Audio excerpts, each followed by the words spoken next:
Hey filmmakers, welcome back to the third and final video in this series. So in this video, I want to go over a few extra things that I didn't cover in the last two videos. So I'm going to bring this clip here. I already made in and out points. So I'm just going to drag this into the timeline. And first of all, I wanted to talk about audio. So we have this clip here. I'll play it. Lighthouse Theater was born with the idea that we wanted to create a theater company that not... Okay, so the first thing I want to show you is all these audio tracks here. You see A1, A2, A3. Now here is the footage's audio that came directly from the camera. So let's go over here. I'm going to double click on my project panel right about there. And I have some music here. So I'm going to click on that. And this is just a song I got from my subscription to Artlist. So I'll double click that. And I'm going to click drag audio only onto here. Now, before I mess with any settings here on the timeline, I'm actually going to go to my window panel up here and make sure that audio clip mixer is selected. And it is. So I'm going to try to find it here. There we go. So as you can see here, we have audio 1, which corresponds to this footage's audio. And then we have audio 2. And audio 2 corresponds to the music's audio, as you can see right here. I'll try to make that a little bit bigger so you can see.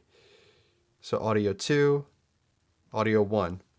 So we don't want the music to be too loud. We want it to be just kind of playing softly behind the dialogue. So I'm going to lower this down a little bit. Maybe about this much is good. And let's go back to the beginning and see how that sounds. Lighthouse Theater was born with the idea that we wanted to create a theater company that not only made an impact on the stage at the time an audience was experiencing a play or a musical, but also made an impact off the stage. Okay. So something else I wanted to talk about is you could actually use the pen tool that we discussed in previous videos.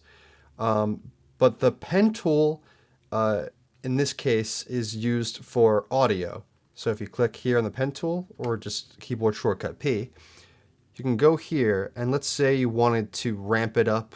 So you want it to start very, very quietly and then get louder and louder. So click 1 point here, 1 point here, and then click and drag this way, and let's hear that.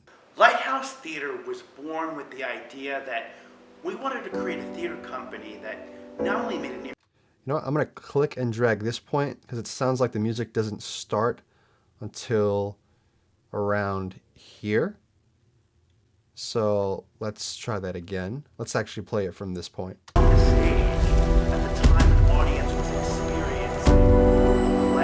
Okay, that might be too loud, but you get the point. Lighthouse Theater was born with the idea that we wanted to create a theater company that not only made an impact on the stage at the time an audience was experiencing a play or a musical, but also made an impact off the stage. Okay. Now let's Command Z to undo all that. So actually I'm going to trim it down a bit so it could start somewhere in the middle. Bring it in. Use the pen tool again. And lower it a bit because it gets a little bit too loud for my taste. And then bring this all the way down. Let's see that.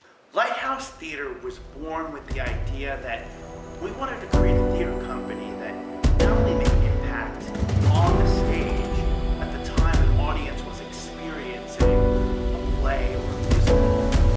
All right, well, it sounds a lot like the music is overpowering the audio. So I'm going to bring the music way down and boost up the dialogue a bit. Lighthouse Theater was born with the idea that we wanted to create a theater company that not only made an impact on the stage at the time an audience was experiencing a play or a musical, but also made an impact off the stage in the local community. Okay, sounds much better. Now let's talk about the Parametric Equalizer. So I'm not an audio engineer, so I couldn't give you the perfect definition, but let me just click and drag it. So I went here to Effects. So I'm getting ahead of myself here. I went to Effects on my project panel, and then I typed in Parametric, and under Filter and EQ, you get Parametric Equalizer. So I'm going to click and drag that onto the dialog, and I'm actually going to mute the music track because I don't need that anymore. So this button here is mute, and this button here is solo. So we have M and S, and we could also solo the audio track, the dialogue audio track as well. It's a bit redundant because we already muted the music, but solo just means that that's the only track that you could hear, and mute means the track that you've muted cannot be heard. So I'm going to unmute that because we don't need to mute anything because we soloed this track. So now let's go to Effect Controls and scroll down. And eventually you'll see the effect you added. So if you don't see Effect Controls, go to Window and make sure Effect Controls is checked off. Okay, so let's go here to Custom Setup, Edit. Okay, so what are we looking at here? Well, basically all you need to know is that these numbers down here going horizontally, on the left are the lower frequencies, and as you go all the way down to the right, it gets higher and higher. So these are higher pitched noises. So on this side, going vertically, this is basically just the loudness. This is lower volume, higher volume. So if you boost a low frequency, you'll have more of a rumbling noise. So if I boost around 50 hertz, maybe I'll make that 90 or 100 hertz. If you boost that really high, you're going to hear more of the rumbling and maybe like an air conditioning, that kind of noise. So let's play it and see how it sounds. Lighthouse Theater was born with the idea that we wanted to create a theater company that... Now let's try it. Let's try reducing it as the clip plays. Not only made an impact on the stage at the time an audience was experiencing a play or a musical, but also made an impact off the stage. Okay. Now let's go over, I want to make that 0 decibels. So we're back to where we started. So now I'm going to boost the higher pitch frequencies. So let's see how that sounds. But also made an impact idea that we wanted to create a theater company that not only made an impact. You see what happened there? So when you boost the higher pitched frequencies, you have a hissing noise. Interesting. Okay, so why is this useful? Well, let's say that there is a hissing noise, a high-pitched noise in your actual audio for your movie. So all you need to do is find where exactly you're hearing the sound come out the most. So if I go here. On the stage at the time an audience was... So it's hissing a lot there. So what you need to do is click and drag that and pull it down. Experiencing a play. Now, if there's a rumbling, a low rumbling noise, what you need to do, you need to go to the lower pitch frequencies here and try to find it. Play or musical, but also made an impact off the stage in the local community.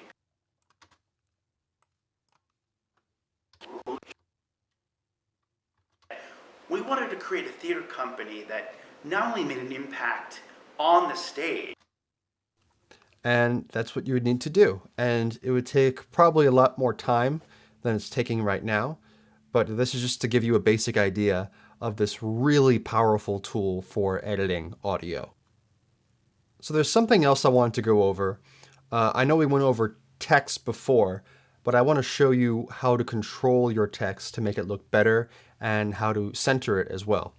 So if I go to the type tool, keyboard shortcut T, I could say here, say interview. It's a very creative title, isn't it? All right, interview. Now, you can see it's not quite centered. Oh, and I'm sorry, I have to tell you that I'm on the properties panel. So reminding you to go to window and then make sure that properties is checked off. Okay, now that we've done that, you could see here we have the text and we could control the text size, but you can see it's not centered. It doesn't look totally neat because there's no alignment. So let's scroll down and see if we can find something. And you can see in the properties panel, there is an align function, align and transform. Go right here, align center horizontally. And that's how you do that. Now let me show you how to change the font style. You scroll all the way back up and you look at these different font styles.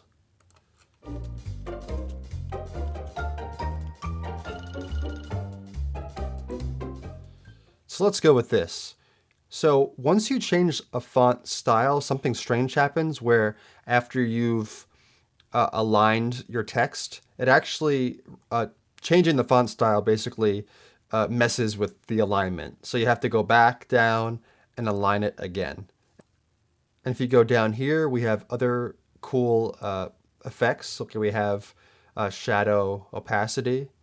So I'm not sure if you could see here, but if we zoom in on the text, I'll change the shadow color so you could see it better.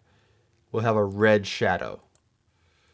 You go here, you could see the red outlined here, and then control basically the glow of the shadow. And this button here, click and drag that, that's the shadow distance.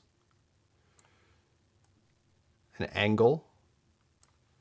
Let's go back to the opacity. And let's make the shadow more crisp by going to this button here. So these are just things you could play with. I just wanted to show you that there are lots of cool things within Adobe Premiere Pro that you could use that you can do with After Effects as well. But I think that Premiere Pro has a lot of cool stuff that people often overlook. So the last thing I want to go over is how to add multiple sequences into one sequence. So as you can see, I don't have any sequences on my timeline. That's because I just got rid of them. So now here we have on the project panel here, we have theater footage and drone footage. That's all we have. So I'm going to make one sequence with my theater footage and another sequence with my drone footage. So how you make a new sequence, I have an in and out point here. Click and drag that. I'm just going to drag the video. Then I'm going to go to another clip. Maybe do this shot here.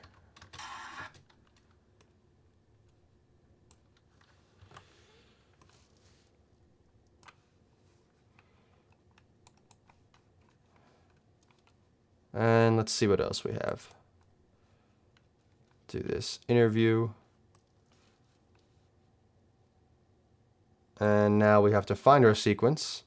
So I'm going to press the tilde key to full screen the project panel. And we have to find where our sequence was made. Let's go here to click back in our folder. And it looks like it was created right here. So I'll right click and rename that.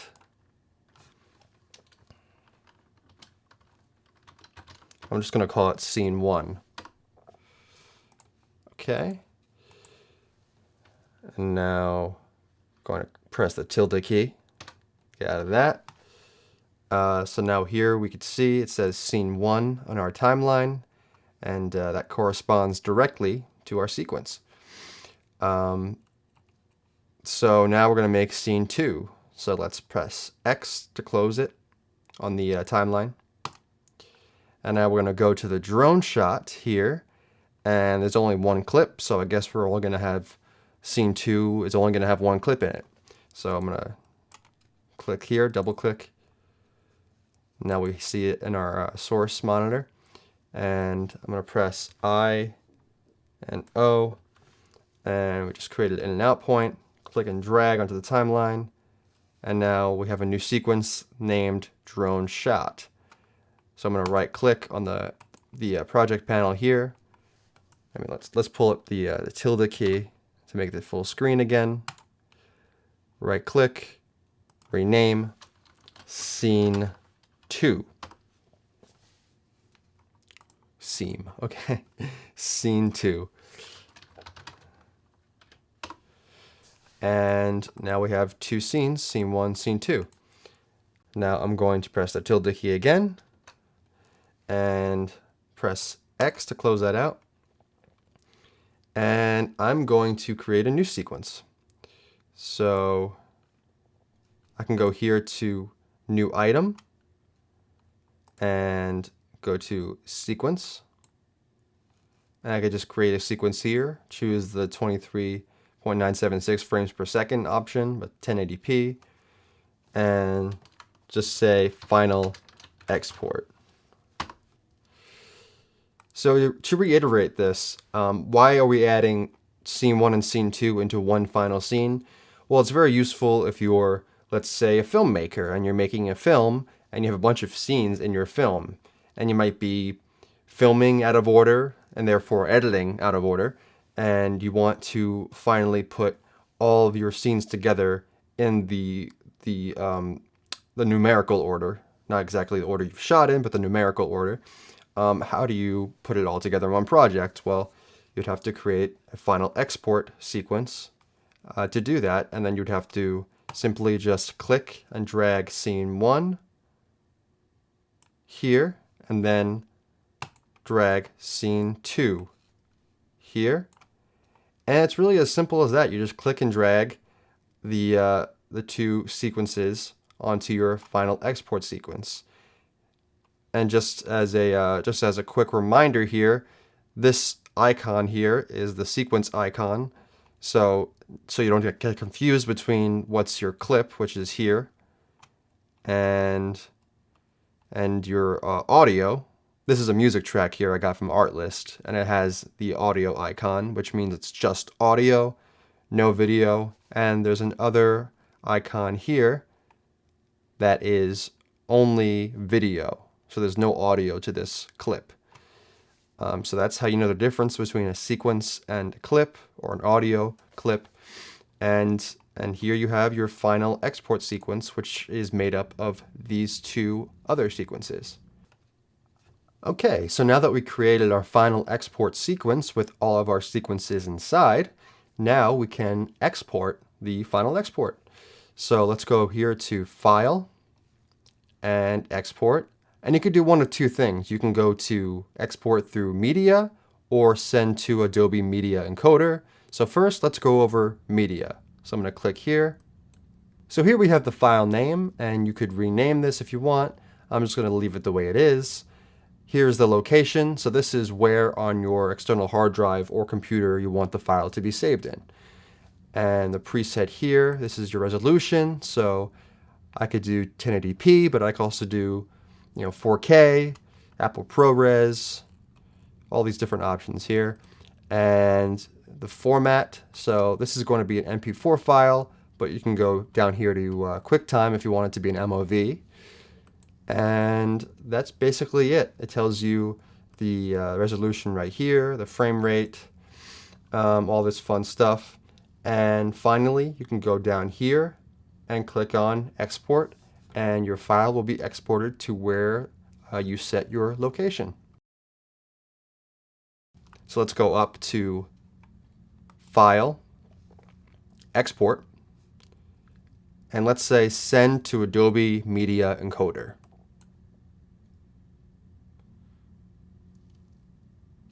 So now we're in Adobe Media Encoder. So how do we adjust our settings? You can go here, double click, and I just brought this up here. So this is your format. So you can decide if you want it to be H.264 or maybe you want an MOV file, so you would export QuickTime if you want an MOV. And I'm going to go back to H.264. And here in the bottom, it tells you the file size estimated. And you could go here, and this is the width and height, your frame rate, all this cool stuff here. And you could choose the quality. You could choose high bit rate. You can go to high quality 4K and export in 4K. Just all these different options here. I'm going to go with match source high bit rate. So now you press OK. And here is just the file path. So if you click on this, you'll be led basically into your own personal desktop or a hard drive, where you could then choose where you want the exported MP4 or MOV file to be saved on your computer or hard drive. And so how do you start this process? See this green arrow? Just click Start Queue, and boom. You are now exporting your file. And that's all there is to it. Thank you guys so much for watching. If you enjoyed this video, please like and subscribe to the channel. And as always, feel free to comment on the video and tell me what types of videos you'd like me to make next. Until next time.